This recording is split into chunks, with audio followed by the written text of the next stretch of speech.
Exode, chapitre 33.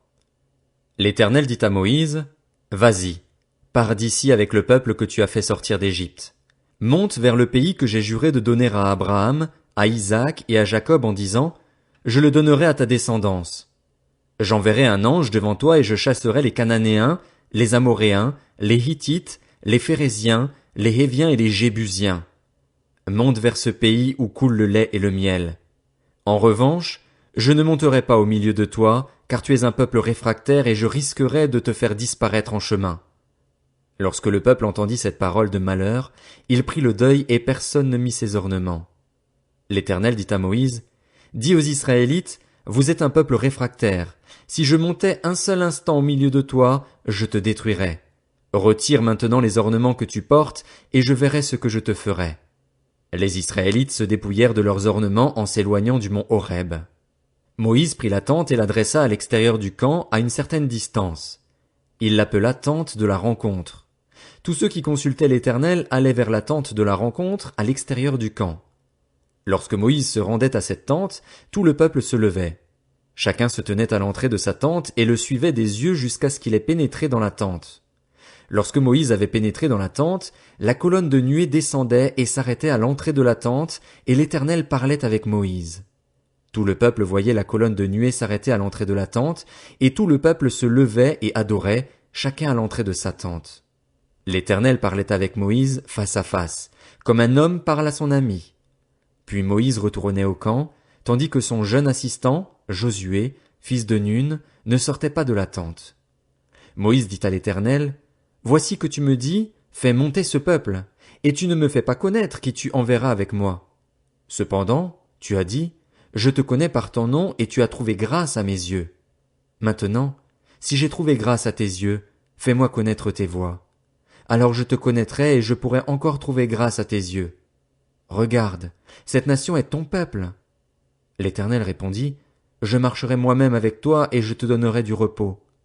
Moïse lui dit, si tu ne marches pas toi-même avec nous, ne nous fais pas partir d'ici. Comment sera-t-il donc certain que j'ai trouvé grâce à tes yeux, ainsi que ton peuple? Ne sera-ce pas quand tu marcheras avec nous et quand nous serons différents, moi et ton peuple, de tous les peuples qui sont à la surface de la terre? L'Éternel dit à Moïse, je ferai aussi ce que tu me demandes là, parce que tu as trouvé grâce à mes yeux et que je te connais par ton nom. Moïse dit, fais-moi donc voir ta gloire. L'Éternel répondit, je ferai passer devant toi toute ma bonté et je proclamerai devant toi le nom de l'Éternel. Je fais grâce à qui je veux faire grâce, et j'ai compassion de qui je veux avoir compassion. Il ajouta, tu ne pourras pas voir mon visage, car l'homme ne peut me voir et vivre. L'Éternel dit, voici un endroit près de moi. Tu te tiendras sur le rocher. Quand ma gloire passera, je te mettrai dans un creux du rocher et je te couvrirai de ma main jusqu'à ce que je sois passé.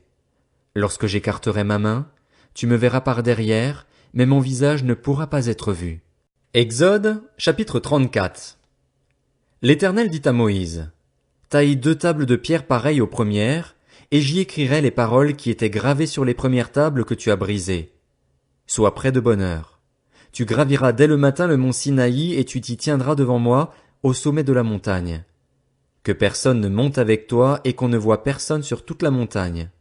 Que pas même le petit et le gros bétail ne broutent près de cette montagne. Moïse tailla 2 tables de pierre pareilles aux premières. Il se leva de bon matin et gravit le mont Sinaï, conformément à l'ordre que l'Éternel lui avait donné. Il prit avec lui les 2 tables de pierre. L'Éternel descendit dans une nuée, se tint là près de lui et proclama le nom de l'Éternel. L'Éternel passa devant lui et s'écria, l'Éternel, l'Éternel est un Dieu de grâce et de compassion, lent à la colère, riche en bonté et en vérité. Il garde son amour jusqu'à 1000 générations, il pardonne la faute, la révolte et le péché. Mais il ne traite pas le coupable en innocent, et il punit la faute des pères sur les enfants et les petits-enfants jusqu'à la 3e et à la 4e génération. Aussitôt Moïse s'inclina jusqu'à terre et adora. Il dit, Seigneur, si j'ai trouvé grâce à tes yeux, que le Seigneur marche au milieu de nous, même si c'est un peuple réfractaire. Pardonne nos fautes et nos péchés, et prends-nous pour ta possession. L'Éternel répondit, voici, je conclus moi-même une alliance. Je vais accomplir devant tout ton peuple des merveilles qui ne se sont produites dans aucun pays ni chez aucune nation. Tout le peuple qui t'entoure verra l'œuvre de l'Éternel, et ce que j'accomplirai par toi inspirera de la crainte. Respecte bien les commandements que je te donne aujourd'hui. Je chasserai devant toi les Amoréens, les Cananéens, les Hittites, les Phéréziens, les Héviens et les Jébusiens. Prends bien garde de ne pas faire alliance avec les habitants du pays où tu dois entrer, de peur qu'ils ne soient un piège pour toi. Au contraire, vous démolirez leurs autels, vous briserez leurs statues et vous abattrez leurs poteaux sacrés. Tu ne te prosterneras pas devant un autre Dieu, car l'Éternel porte le nom de jaloux, il est un Dieu jaloux. Prends bien garde de ne pas faire alliance avec les habitants du pays, ils risqueraient de t'inviter lorsqu'ils se prostituent à leurs dieux et leur offrent des sacrifices, et tu mangerais des victimes qu'ils ont sacrifiées. Tu prendrais de leurs filles pour tes fils, et celles-ci, en se prostituant à leurs dieux, entraîneraient tes fils à se prostituer à leurs dieux. Tu ne te feras pas de dieu en métal fondu. Tu observeras la fête des pains sans levain. Pendant 7 jours, au moment fixé du mois des épis, tu mangeras des pains sans levain, comme je t'en ai donné l'ordre. En effet, c'est au cours du mois des épis que tu es sorti d'Égypte. Tout premier-né m'appartient, même tout mâle premier-né dans les troupeaux de gros et de petits bétail. Tu rachèteras le premier-né de l'âne avec un agneau. Si tu ne le rachètes pas, tu lui briseras la nuque. Tu rachèteras tout premier-né de tes fils. On ne se présentera pas les mains vides devant moi. Pendant 6 jours tu travailleras, et tu te reposeras le 7e jour, tu te reposeras, même à l'époque du labour et de la moisson. Tu célébreras la fête des semailles au moment des premières moissons de blé, et la fête de la récolte à la fin de l'année.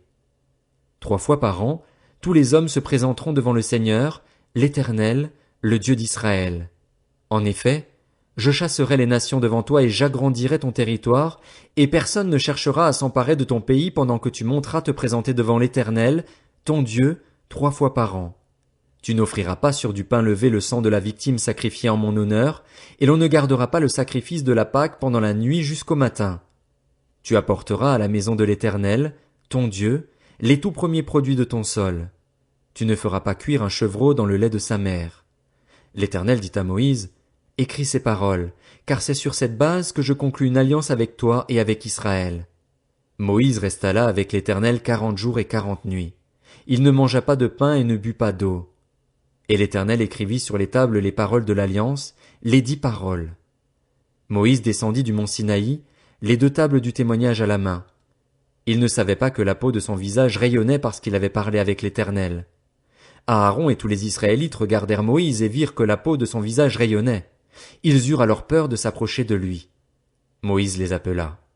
Aaron et tous les chefs de l'assemblée vinrent vers lui et il leur parla. Après cela, tous les Israélites s'approchèrent et il leur donna tous les ordres qu'il avait reçus de l'Éternel sur le mont Sinaï.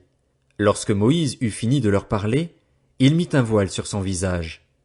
Quand Moïse entrait dans la présence de l'Éternel pour parler avec lui, il retirait le voile jusqu'au moment où il ressortait. Et quand il sortait, il transmettait aux Israélites les commandements qu'il avait reçus. Les Israélites regardaient le visage de Moïse et voyaient que la peau de son visage rayonnait. Et Moïse remettait le voile sur son visage jusqu'au moment où il entrait pour parler avec l'Éternel.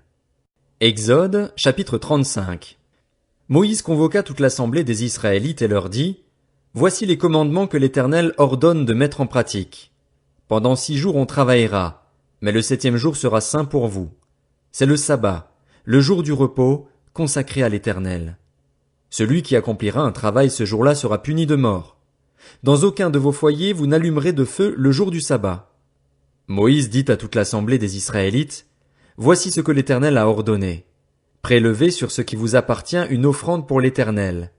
Toute personne dont le cœur est bien disposé apportera en offrande à l'Éternel de l'or, de l'argent et du bronze, des étoffes teintes en bleu, en pourpre, en cramoisi, du fin lin et du poil de chèvre, des peaux de bélier teintes en rouge et des peaux de dauphin, du bois d'acacia, de l'huile pour le chandelier, des aromates pour l'huile d'onction et pour le parfum odoriférant, des pierres d'onyx et d'autres pierres pour la garniture de l'éphod et du pectoral.